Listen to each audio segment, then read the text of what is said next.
여러분들 인터넷에 들어가시면 실제로 우리나라 지금 법정 퇴직 연령은 60세 또는 큰 기업은 한 57세 그러는데, 그렇다면 우리 이 서울 시민들이 실제로 몇 세에 퇴직을 하는가 하는 걸 서울시에서 조사를 했더라고요. 보니까 53세로 나와 있습니다.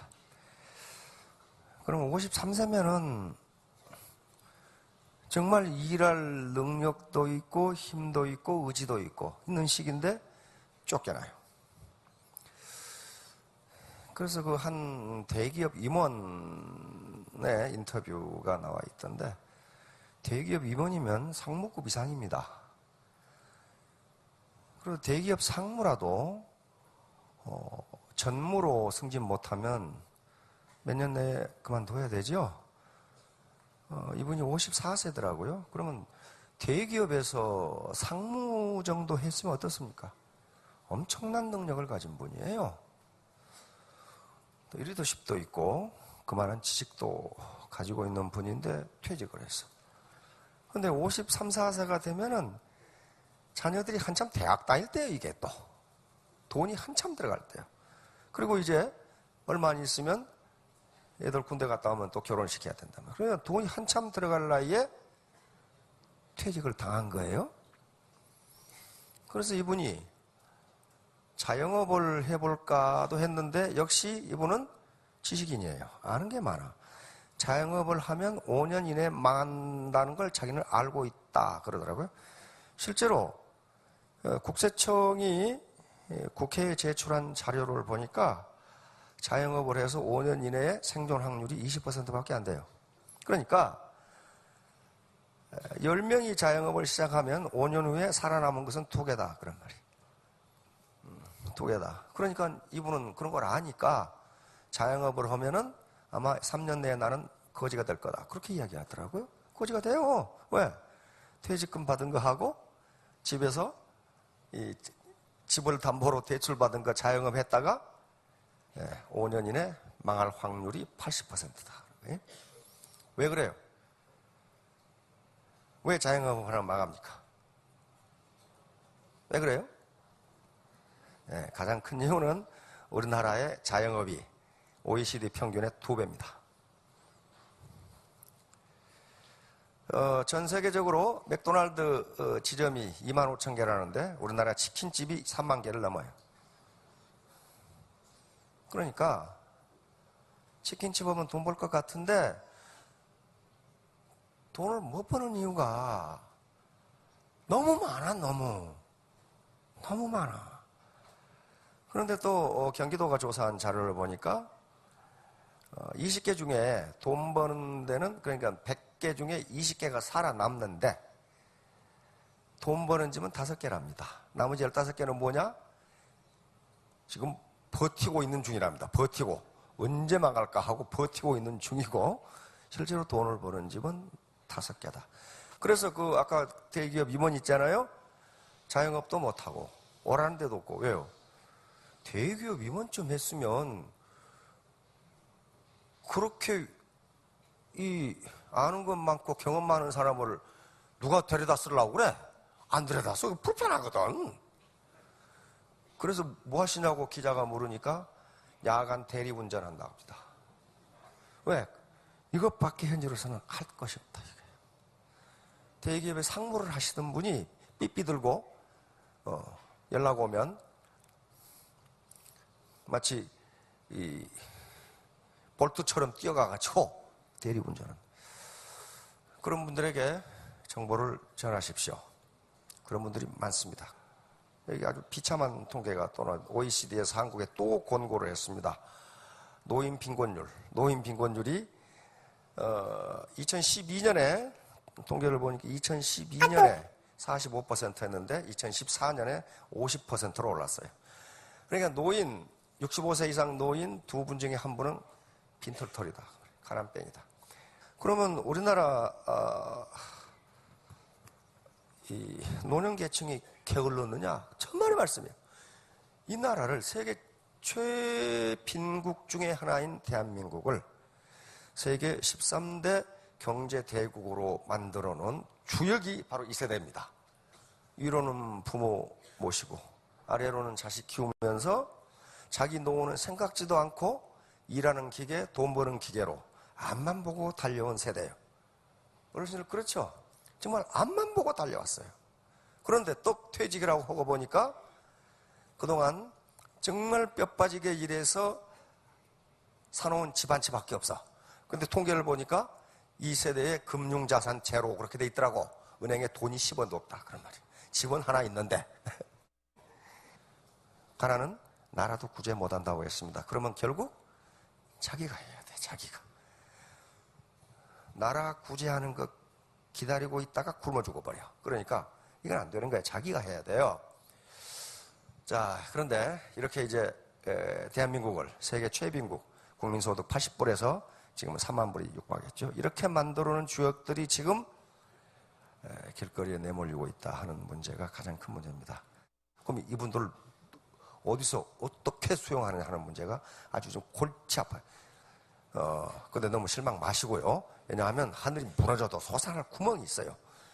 오늘 창조적 소수라는 제목인데요. 이 전체적인 내용은 굉장히 어렵기 때문에 아주 쉽게 이야기를 하겠습니다. 논어에 이런 얘기가 있습니다. 공자님이 직접 한 말씀인데요. 공자 세가에는 공자가 이 말을 한 게 35세로 되어 있어요. 그래서 춘추전국 시대, 그러니까 주나라 시대죠. 주나라 시대에 제나라라는 나라가 있습니다. 지금 중국의 산동반도 거기가 제나라입니다.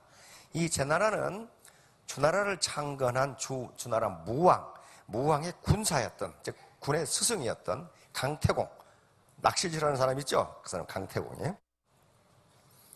원래 이름은 여상인데 강태공이 분봉받아서 세운 나라가 제나라예요. 제나라. 요 제입니다. 제나라예요. 그런데 이 제나라에 경공이라는 임금이 있었어요. 제경공이죠.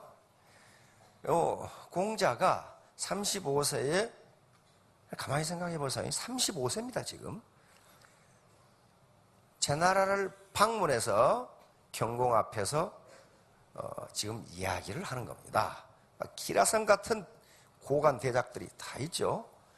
뭐라고 되어 있냐면 경공문정 그랬어요. 이 말은 제나라 군주인 경공이 공자에게 정치가 무엇인지를 물었다. 그런 말이에요. 그런데 이때 공자의 나이는 35세고 경공은 나이가 50세 정도 되는 사람이니까 자네가 공자인가? 정치가 뭔가? 이렇게 물었겠죠? 왜냐하면 그 당시 공자는 유명한 사람이 아니에요. 천하를 주유하면서 자기의 뜻을 펼치고자 하는 일종의 혁명가입니다. 혁명가. 공자나 맹자는 조선시대 생각하는 그런 맹자가 아니에요. 혁명가들이에요. 이게 아주 혁명적 철학자들이. 자, 여기서 공자가 35세의 공자가 한 말이 가장 유명합니다. 이것은 삼척 동자도 다 알아. 이 말은. 근데 이게 모르시는 분 많죠. 그러면 이 시간 이후는 공자의 대표적인 말 중에 하나입니다. 뭐라고 했냐면은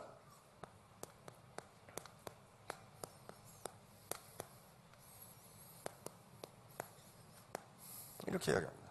정치가 뭡니까? 그러니까 이게 한자의 묘미인데 앞에 글자는 명사입니다. 주어이고 명사고 뒤에 글자는 형용동사쯤 돼요. 그러니까 임금이 임금답고 신하가 신하답고 아버지가 아버지답고 아들이 아들다우면 정치는 잘 됩니다. 아주 핵심이에요. 핵심. 이걸 정명론이라고 그럽니다.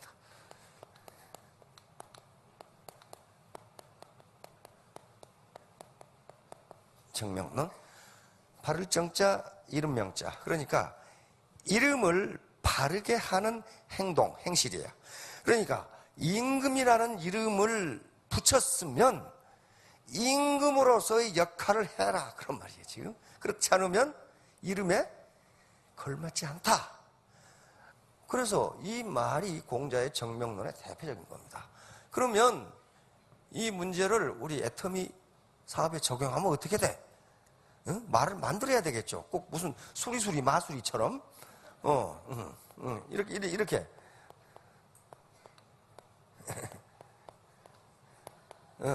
이렇게 된다고. 사살릴리 뭐 수리수리 마수리는 회사는 회사다워야 하고, 회사가 비싼 물건을, 좋지도 않은 물건을 비싸게 팔면서 이윤을 독식한다. 완전히 빨대로 빨아자신다. 그건 회사답지 않은 거예요. 그건 그렇잖아요. 그건 불량한 놈들이지. 회사는 회사다워야 하고, 리더는 리더다워야 돼요. 리더란 말은 앞에 가는 사람이에요. 앞에 가는 사람, 뒤에서 미는 사람이 아니에요. 자기는 안 하면서 다른 사람 보고, 파트너 보고 하라고 그런다. 그건 리더가 아닙니다. 그 다음에 스폰서는 스폰서 나와야 하고, 파트너는 파트너 나와야 돼. 파트너가 스폰서를 막 물어뜯어. 저게 말이야. 내 스폰서 꼴배기 싫어서 못하겠단 말이야. 그러면 스폰서는 가만히 있어요? 내 전혀 보기 싫어서 내가 못하겠다. 서로 물어뜯어. 그러면 이게 재심 합력을 해야 되는데 안 되는 거야. 그러니까 이게 성공 비결이에요. 이게 다른 거 없어. 제 역할을 하면 돼요. 이제 강의 끝났네. 그렇죠? 제 역할을 하면 돼. 자, 그러면 더 이제 이쪽에 창조적 소수, 크리에이티브 마이너리티에 대해서 이야기를 했습니다. 영국의 대역사학자 아놀드 토인비의 역사 발전의 핵심 동력입니다. 이게 바로 도전과 응전이에요. 도전과 응전. 토인비는 인류의 역사를 국가나 민족 단위로 보지 않고 문명 단위로 봤습니다. 문명. 한 문명이 어떻게 발생하고, 어떻게 성장하고, 어떻게 쇠퇴하고, 어떻게 망하는가. 근데 이것은 지금은 한 문명뿐만 아니라 한 국가, 한 기업, 한 가정, 한 개인에게 모두 적용됩니다. 처음에는 논란이 있었지만 지금은 전부 받아들여요. 이걸 이게 맞다는 거예요.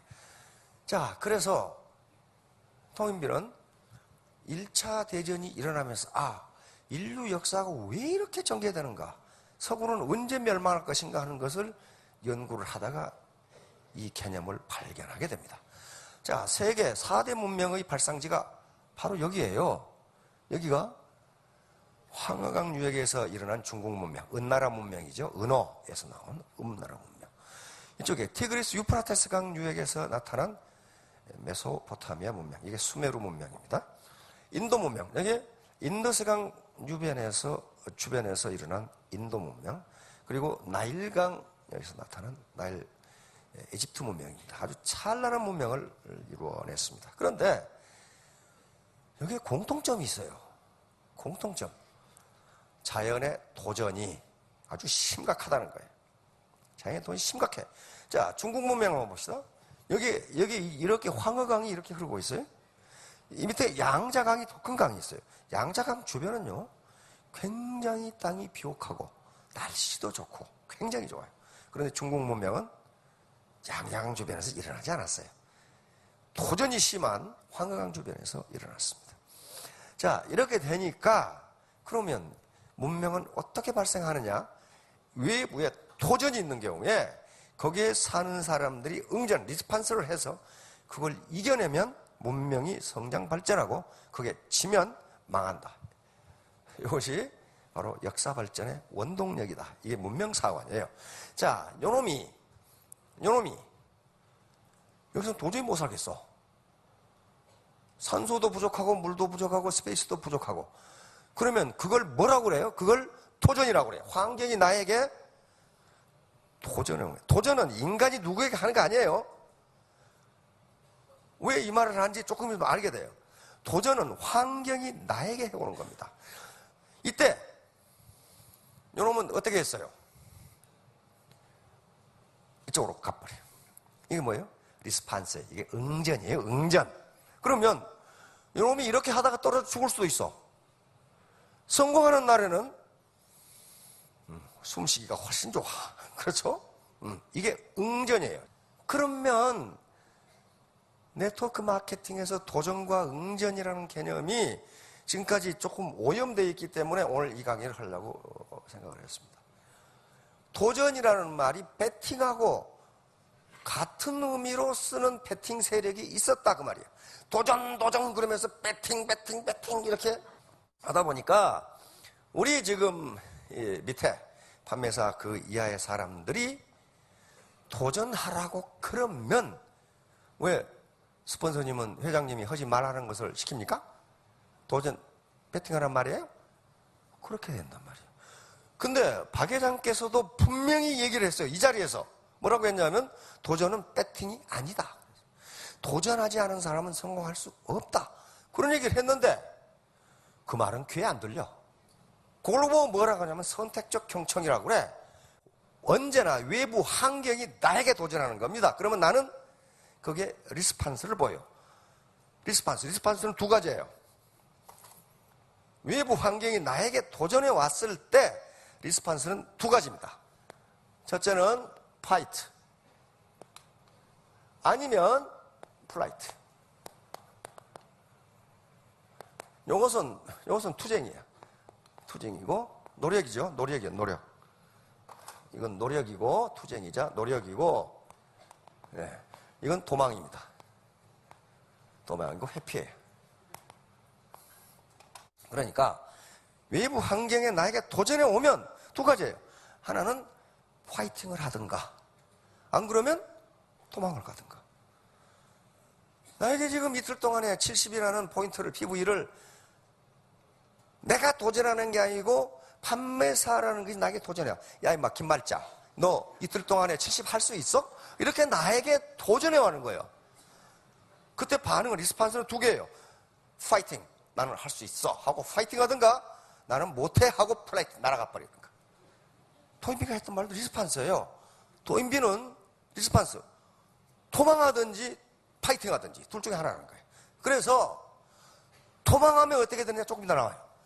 파이팅 했을 때 이겨내면 그 문명은 발전한다. 파이팅해서 지면은 그 문명은 망한다.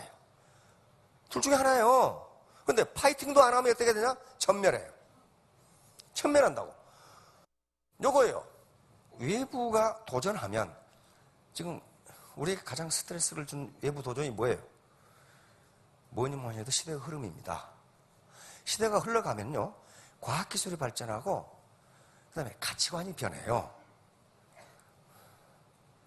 그래서 자기 사업을 망하게 하는 것은요. 옆에 경쟁자가 아니에요. 시대의 흐름이 망하게 하는 겁니다. 동네 쌀가게 아저씨가 망한 게 옆에 쌀가게보다 경쟁력이 떨어져 그런 게 아니에요. 대형 마트가 생기면서 거기서 쌀을 살 필요가 없어. 그래서 망한 거란 말이에요. 그럴 때 쌀가게 주인이 택할 수 있는 길은 세 가지가 있어요. 망하든 말든 쌀가게를 계속하든가 그러면 굶어 죽어. 그렇죠? 왜? 그거 가지고 안 돼. 안 그러면 때려치우고 다른 걸 하든가 그거 해도 마찬가지예요. 안 그러면 쌀가게를 할 거야 아니라 쌀로 밥을 지어서 삼각김밥을 만들어 팔든가 이런 거예요. 이게 파이팅이에요. 자, 이거는 말이에요. 요놈이 이렇게 이건 도전에 응전한 거예요. 그렇죠? 요놈이 도망간 놈이 누가 쳤어요? 도망간 놈이 쳤어요. 그렇죠? 이게 프라이트예요. 도망가 버려. 난 못하겠다. 그러니까 바로 외부 환경이 나에게 도전해 오는 거예요. 65세 이상 50%가 가난병이다. 요 가난이 나에게 도전해 온다고요. 도전해 왔을 때 내가 어떡할 거냐 말이에요. 정부만 바라보고 있을 거냐? 안 된단 말이에요. 왜? 정부는 해주고 싶어도 예산이 없단 말이에요. 지금 그러면 이 리스판스를 내가 해야 되나. 그런데 누구 핑계 대느냐? 정부가 안 해줘가지고 정부 해주고 싶어. 그리고 돈이 없어. 바로 이 양반, 응? 태극기 이거 히말라야거든, 에베레스트거든요. 나보고 올라가라고 난 프라이트해. 도망가. 응? 아유, 에베레스트 산님 저는 못 올라가요. 그런데 이 양반은 올라가겠단 말이야. 올라가겠다. 정복했잖아요. 나는 아마 내 평생에 에베레스트도 못 올라갈 것 같아 지금. 그냥 숨이 차가지고 지금 못 올라가거든. 그러니까 여기 리스판스는 두 가지예요. 파이트 하든가, 파이팅 하든가, 안 그러면 플라이트 하든가, 도망가든가. 요 문제입니다. 자, 에테미 사업에 대한 도전과 응전도 마찬가지예요. 내가 도전하는 게 아니고 외부 도전에 내가 리스판스 하는 거예요. 응전하는 거예요. 자, 외부 도전이 엄청나게 많습니다. 좋지 않은 평판. 이게 뭐예요? 도전이야, 이게 도전. 외부 친구들이, 외부 가족들이 나에게 도전해 왔어. 야, 임마, 할 거 없어. 그거 해? 이게 도전이에요. 그때 나는 리스판스 두 가지예요. 파이팅 하든가, 그만두든가. 플라이트 하든가. 그걸 이제 핑계를 대. 야, 내가 안 하는 이유는, 아이고, 주변에서 하지 말라고 그래서. 그건 확신이 없는 거예요. 그 다음에 소비자의 도전. 야, 이게 사람 상대하는 직업이라 지가 안 사면 안 사지.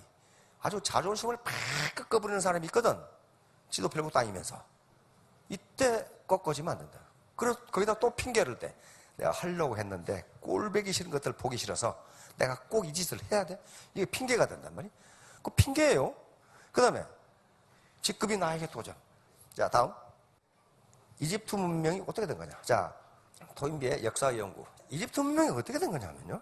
지금 북아프리카 있죠. 저 북아프리카 지역하고 남아시아 지역이 빙하기가 점점점 약화되면서 건조화되기 시작했어요. 사막화되기 시작해요. 그래서 북아프리카 지역에 살던 사람들이 세 가지 길을 택하게 됩니다. 자, 리스판스는 세 가지였어요. 여기서 그냥 익숙하니까 그냥 살자. 이런 무리. 그러니까 아까 쌀가게 아저씨가 쌀이 안 팔리는데 그냥 하자. 왜? 내가 하고 나는 지금까지 잘하는 게 쌀 장사밖에 없어. 그거예요. 두 번째는 익숙해진 기후대를 따라 북으로 이동. 점점점 빙하가 이제 녹으면서 되니까 지금 아라비아 반도로 이렇게 이동한다. 그런 말이에요, 지금. 여기는 스텝 지역이라고 그래. 반건조 지역. 나무는 없고 풀만 좀 나와 있는 지역이에요. 세 번째는 요 나일강변으로, 독사가 우글거리는 나일강변으로 들어간 거예요. 그런데 그냥 남아있는 민족, 종족들은 여기서 전멸했습니다. 왜? 사막화가 돼서 먹고 살 것이 없어. 뭐 환경이 나에게 지금 도전해 오는데 그냥 가만히 있었어. 그러니까 아까 아저씨처럼 쌀가게 계속 하다 굶어 죽었다. 지금 그런 얘기예요. 지금 고무신 가게 하면 고무신 되겠어요? 안 된다고, 그거. 그런데 이쪽으로 아주 험난한 나일강변으로 이동해서 독사가 우글거리는 나일강변으로 이동해서 간 종족은 이집트, 찬란한 이집트 문명을 건설합니다. 왜 그러냐? 도전이 있었어요. 그 지역, 이 지역은요, 나일강이 굉장히 비옥한 것이기 때문에 농사가 아주 잘 돼요. 근데 농사가 잘 되는데 반드시 1년에 한 번씩 홍수가 있어. 그래가지고 집과 전답을 완전히 썰어가 버려요. 초토화를 시켜버려요. 이게 뭐예요? 이게 도전이에요. 자연이 나게 도전한 거예요. 근데 이 사람들은 거기서 파이팅을 했어. 플라이트, 도망가지 않고. 어떻게 했어요? 자, 다 쓸어버리니까 요걸 다시 정리하려면 뭐가 필요해요? 기하학이 필요해요, 기하학이. 이게 측량을 해서 누구 논인지 누구 밭인지를 알아내야 될 거 아니에요. 그래서 기하학이 발전해요. 그 다음에 언제 비가 올지를 알아내야 돼. 그래서 천문학과 태양력이 생겨납니다. 이렇게 문명이 발전해요. 그 다음에 범람을 하지 못하더라도 뚝을 만들어야 되니까 뚝을 만들면서 어떻게 됩니까? 도르래와 수레를 만들어내. 수레를 발명해야 된단 말이에요. 이런 식으로 해서 찬란한 이집트 문명이, 바로 피라밋은 아까 그 삼각함수, 즉 기하학의 아주 결정체입니다. 기하학이 아니고서는 그렇게 만들어낼 수가 없어요. 그리고 도르래가 아니면 그렇게 만들어낼 수가 없어. 이게 이집트 문명이에요. 그러니까 바로 세계 4대 문명이 전부 그런 식으로 생겨났어요. 자연이 나에게 도전해 왔을 때 그걸 프라이트하지 않고 파이팅하는 거예요. 이 사람들은 바로 알만한 사람들이죠. 전부 외부 환경에 대해 도전한 게 아니라 응전한 겁니다. 리스판스한 거예요. 강수진이죠. 세계적인 독일 발레리나입니다. 세계적인 발레리나. 그 발 보셨죠? 얼마나 열심히 했는가. 다시 말하면 도전에 응전한 거예요. 야, 유럽에서 발레리나가 될 수 있어? 라고 했을 때 대부분은 안 돼. 그렇게 생각했는데 강수진은 나는 할 수 있어 하고 거기에 리스판스를 파이팅을 보인 게 플라이트하지 않고. 마찬가지예요. 박찬호. 우리 한국인이 메이저리그에 진출한다는 건요 거의 꿈을 꾸지 못합니다. 이거 메이저리그는 보통 리그가 아니에요. 그 8대 장성 같은 아메리칸들이 하는 거란 말이에요. 그런데 야구의 명예의 전당에 오를 정도로 그렇게 됐어요. 박세리. 그러니까 이 사람들도 리스판스, 응전을 한 거예요. 파이팅으로. 그런데 토인비는 그러면 도대체 이 역사 발전은 누가 이끌어가는 것이냐? 역사 발전의 원동력은 도전과 응전인데 요 외부의 도전을 미리 파악하고 이 도전을 어떻게 이겨낼 것이냐 하는 방안을 찾아내는 사람은 소수다. 그랬어요. 소수다.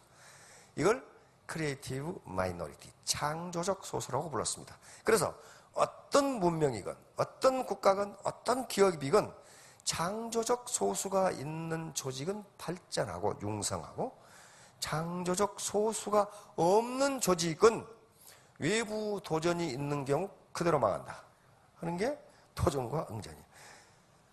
그러면 우리 각자가 뭐가 돼야 돼요? 창조적 소수가 돼야 돼요. 가정도 마찬가지예요. 가정에 창조적 소수가 있으면 그 가정은 융성 발전합니다. 그러나 아무도 없다? 그럼 빈곤을 벗어나기 힘들어요. 힘들다고요. 그러면 나 개인은 어때요? 나 개인은 내 자신이 창조적 소수가 되지 않으면 빈곤에서 벗어날 수가 없어요. 지난 시간에 얘기를 했죠. 우리나라에 빈곤 탈출률이라는 게 있습니다. 2005년부터 측정해서 통계청에서 발표하기 시작했어요. 2005년, 2006년만 하더라도 빈곤 탈출률이 한 32%, 33%그 정도 됐어요. 그러니까 10명 중에 서너 명은 가난한 부모로부터 태어났어도 자기 일생 동안에 중산층 이상으로 올라간다는 거예요. 근데 작년에 떨어졌죠? 23% 떨어졌어요. 다시 말하면 10명 중에 2명만 탈출한다는 거예요. 이게 창조적 소수예요. 10명 중에 가난한 부모로부터 태어난 10명 중 8명은 평생을 가난하게 산다는 거예요. 이게 얼마나 비참해요. 얼마나 비참하냐고. 그 누구 탓이에요? 부모 탓 해봐야 소용없어요. 부모는 다 돌아가시고 안 계셔. 그거 탓 해봐야 아무 소용없어. 이건 자기가 창조적 소수가 되느냐 안 되느냐예요. 그래서 바로 자신이 창조적 소수가 되어야만 합니다. 누구 보고 당신이 되어라? 그렇게 할 수가 없어요. 나는 창조적 소수라고 그렇게 생각하세요. 알겠죠? 자, 다음. 자, 이게 파레토 2080 법칙이에요. 파레토 이태리의 경제학자인데요. 우연히 이태리의 토지 소유를 조사하다가 발견한 법칙입니다. 이태리 국민들의 20%가 이태리 땅의 80%를 차지하고 있더라는 거예요. 가만히 생각해 보세요. 그래서 이태리만 그런가 하고 유럽을 다 조사했더니 유럽도 같으라는 거예요. 20%가 80% 재산을 가지고 있다는 거예요. 그래서 자기 마당에 심은 완두콩을 조사해 봤더니 완두콩 20%의 꼬투리에 완두콩 알 80%가 들어있더라는 거예요. 그럼 뭐예요 이게? 이게 자연법칙이에요. 자연법칙입니다. 2080 법칙은. 그런데 이 법칙이 조사해 보니까 거의 다 들어맞더라는 거야. 우리도 마찬가지예요. 모델 20%가 모델 소득 80%를 가져가요. 그 다음에 운전수 20%가 교통사고 80%를 일으켜. UN 통계를 내봐. 전 세계 통계를 내보니까 어때요? 부자 20%가 소득 80%를 가지고 있다. 그 말이에요, 지금. 저기 들어가야 되겠죠. 저기 들어가야 되겠죠. 아이고, 나는 안 돼. 이게 바로 이제 플라이트에 도망가는 거예요. 왜 안 돼? 그렇게 물어보세요. 왜 안 돼? 자, 다음 이제 결론으로 넘어갑시다. 외부 도전에 과감하게 응전하세요. 도전은 내가 하는 게 아닙니다. 사회의 변화가 나에게 도전해 오는 거예요. 너 계속 컴퓨터 쓸래? 타자 쓸래? 나는 타자가 손에 익어. 나 타자 쓸래. 그러면 이건 프라이트한 거예요. 도망가는 거예요. 이거 안 바꾸면 뒤떨어져요. 외부 도전에 나는 리스폰스 하는 거예요. 응전하는 거란 말이에요. 그렇게 해서 결국은 계속 응전. 3년 하면은 월천댁이 될 겁니다. 자, 3년 후, 5년 후에 무스타 마스타, 로얄 마스타가 되시기 바랍니다. 네, 감사합니다.